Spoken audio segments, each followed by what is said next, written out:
La matinale de Radio Classique avec David Abiker. Et avec Franz-Olivier Gisbert, notre esprit libre du jeudi à 8h43. Mes respects du matin, Franz. Bonjour David. Le tribunal correctionnel de Paris devrait rendre aujourd'hui son jugement dans l'affaire du financement libyen présumé de la campagne présidentielle de Nicolas Sarkozy en 2007. Hervé Gattegno en a parlé, vous a donné quelques éléments. À quoi peut-on s'attendre ? Il paraît qu'il ne faut pas commenter les décisions de justice. Vous avez le droit. Éric Dupond-Moretti hier, à plus de forte raison qu'elles n'ont pas été rendues publiques. Mais franchement, on peut s'attendre à tout, et notamment au pire, quand on sait que les juges ont décidé, depuis qu'il a quitté l'Élysée, de se faire, pardonnez-moi l'expression, l'ancien président de la République.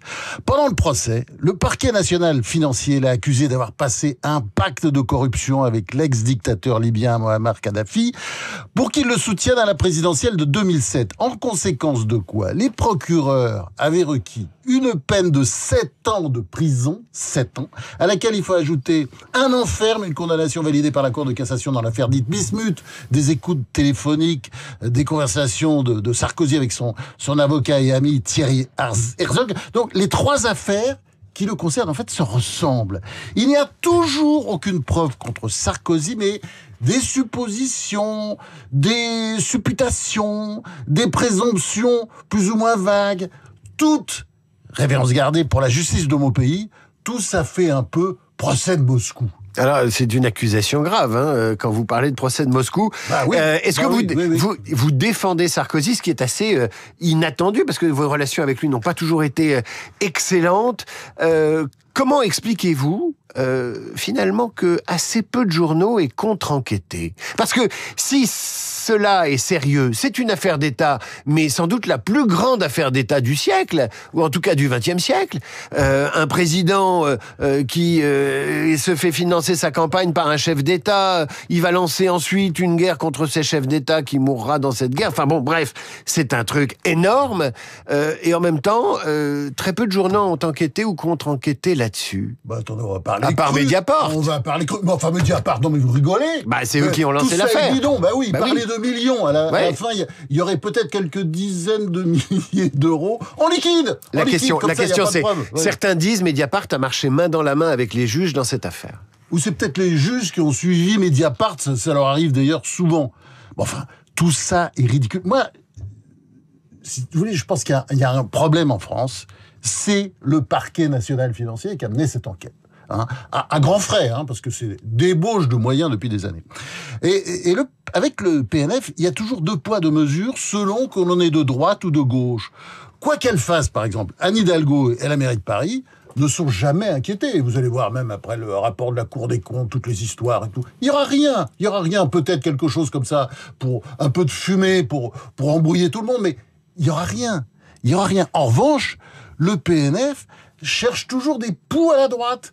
Alors là, Sarkozy, c'était l'ancien chef de la droite, mais regardez simplement, tenez, l'actualité récente, l'histoire de Marseille est quand même dingue. Martine Vassal. Déjà, on est en train de lui faire une Fillon. Vous voyez, c'est la candidate. Il faut rappeler qu'elle est présidente de la communauté d'agglomération d'Aix-en-Provence. Présidente du Conseil général des Bouches-du-Rhône et en même temps candidate, assez bien placée dans les sondages d'ailleurs, LR et macroniste, contre le maire sortant de Marseille, Benoît Payan. Et qu'est-ce que c'est qu'une Fillon ? Je vais vous dire, c'est très simple. C'est une interférence judiciaire en pleine campagne électorale. Il y en avait déjà une la dernière fois, elle avait été mise en audition entre les 2 tours des municipales. Non mais c'était comique. Et là, ça recommence. Et ça, si vous voulez, c'est le grand problème de la justice française. Mieux vaut être de gauche. Je veux dire, si Sarkozy avait été de gauche, vous savez, l'affaire aurait été réglée depuis longtemps. D'ailleurs, regardez l'enquête sur les eurodéputés de Mélenchon, elle a toujours pas commencé, ou je sais pas où elle en est. Alors que celle de Bayrou, Le Pen, tout ça a été fait depuis longtemps. Je précise, donc, elle est présidente Martine Vassal de la communauté, de la métropole Aix-Marseille. Aix-Marseille, voilà. Absolument, et surtout du Conseil général des Bouches-du-Rhône. Oui, aussi. En tout cas, bref, tout ça, c'est que Vous dites en clair le PNF est le bras armé de la gauche, qui va très loin quand même. C'est ce que j'allais le dire, oui, vous me l'enlevez de la bouche, mais c'est absolument ça. Mais non, mais attendez, mais c'est absolument ça. Mais regardez le travail du PNF depuis le début. Et là, on intervient carrément en plein milieu des campagnes électorales. Ça recommence, mais ça ne pourra pas durer, vous savez. On revient toujours à la phrase de Mitterrand. La phrase de Mitterrand, vous savez, pratiquement sa dernière phrase, comme président de la République, après le Conseil des ministres, son dernier Conseil des ministres. Il a dit ça aux ministres, comme ça. Ils ont tué les juges. Ils ont tué la monarchie. Ils vont tuer la République.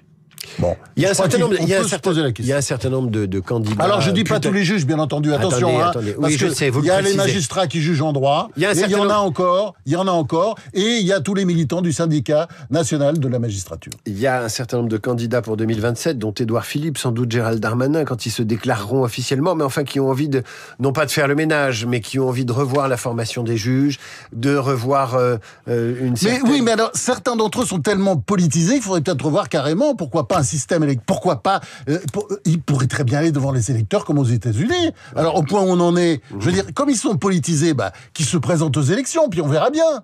On verra bien si les Français élisent partout des juges LFistes. LFistes, parce que le syndicat national de la magistrature, comme vous savez, il se dit marxiste. Si Nicolas Sarkozy est relaxé, est-ce que c'est la fin du parquet national financier? Est-ce que c'est une gifle s'il est relaxé? S'il est relaxé, je pense qu'il aura des problèmes. Mais vous savez, il a beaucoup de soutien. Il a beaucoup de soutien dans les médias, d'ailleurs. Le PNF, Bah oui, bien sûr, parce qu'ils marchent ensemble. Parce que Sarkozy, dans les médias, il a peu de soutien. Le journal Le Monde, tout ça, ça marche ensemble. Mais c'est incroyable. C'est une usine. C'est une usine à sortir, justement, souvent, hélas, de fausses affaires. On le saura demain, peut-être. Le président américain a opéré mardi un virage stratégique, virage stratégique en soutenant désormais l'Ukraine contre la Russie, qualifiée de tigre de papier, dans la guerre qui oppose la Russie à l'Ukraine. Alors tout à l'heure, Christian Macarian était assez sceptique sur la bonne volonté de Donald Trump et ses résolutions, ou ses molles résolutions, à soutenir véritablement l'Ukraine et puis à être le pilier de l'OTAN.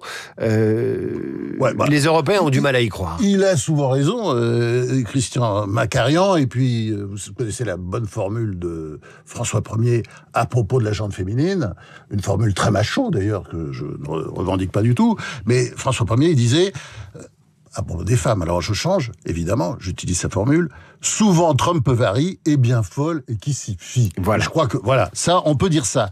Mais attendez, en même temps, c'est vrai qu'il s'agit d'un grand tournant, et je pense que c'est peut-être le début de la dépoutinisation de Trump, qui a quand même déclaré, je cite, que les membres de l'OTAN devaient tirer sur les avions russes si ceux-ci entraient dans les espaces aériens. Et quand on voit ce qui se passe aujourd'hui avec les drones, la prochaine étape, ce sont les avions. Et ils diront, bien entendu, ce ne sont pas nos avions, parce que c'est les vieilles techniques de toutes les tyrannies. Regardez, Hitler faisait la même chose. Enfin, il faisait quelque chose, et après il disait, non, c'est pas moi. Et bon.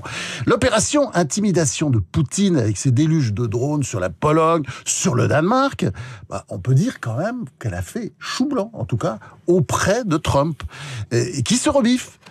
Surtout, je dirais, moi, ce qui importe, c'est qu'il a donné sa bénédiction à Volodymyr Zelensky pour qu'il reprenne les territoires perdus par son pays, comme le Donbass, mais pas que. Il pourrait, dit-il, je cite, aller plus loin, entre guillemets, aller plus loin. Surtout, il humilie Poutine en rappelant que le petit tsar russe mène depuis 3 ans et demi une guerre que, je cite, ça c'est pour tous les poutinolâtres qui admirent tellement l'extraordinaire intelligence et maîtrise et stratégie de Poutine. Alors je cite Trump, une vraie puissance militaire aurait remporté cette guerre en moins d'une semaine. C'est pas sympa pour Poutine, mais ça n'est pas davantage pour Zelensky. C'est un peu mépriser l'Ukraine que de dire qu'on pouvait le vaincre facilement. C'est pour ça que c'est très intéressant. Oui, parce que l'Ukraine est un petit pays. Oui, mais il faut des armes. Il faut des armes. Oui, bien sûr. France, est-ce que Trump va livrer les armes qui permettent de tenir face à la Russie, voire de la vaincre? C'est la prochaine étape. On verra. Vous pensez? On verra, mais c'est possible. Si Trump dit ça et qu'il n'y a pas les armes derrière, ça veut dire rien. C'est possible. De toute façon, avec Trump, souvent Trump varie, et bien folle et qui s'y fie. est-ce qu'Emmanuel Macron a marqué des points avec son discours à l'ONU en annonçant la reconnaissance de la Palestine? Oui et non.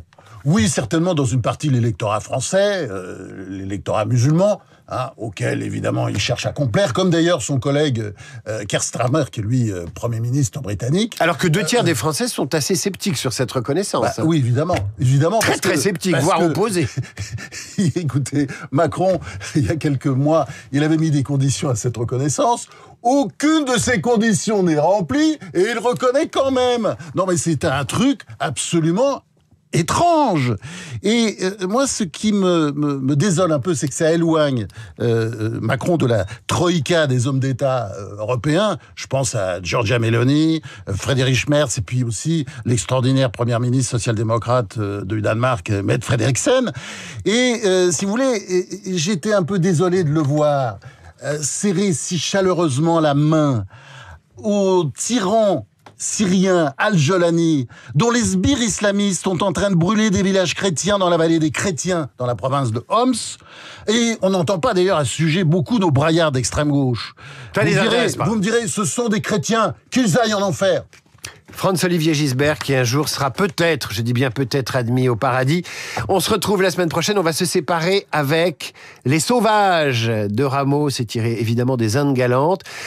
Ah mais non, je me trompe, non, on va se quitter. Oui, je sais, bien sûr, on va se quitter avec Jordi Savall. Pourquoi? Pour célébrer l'automne, et parce que Jordi Savall a lancé, on l'entend assez peu, il a lancé un appel pour la paix, pour le retour des otages. Bref, Jordi Savall, on a besoin de lui en musique. L'automne de Vivaldi.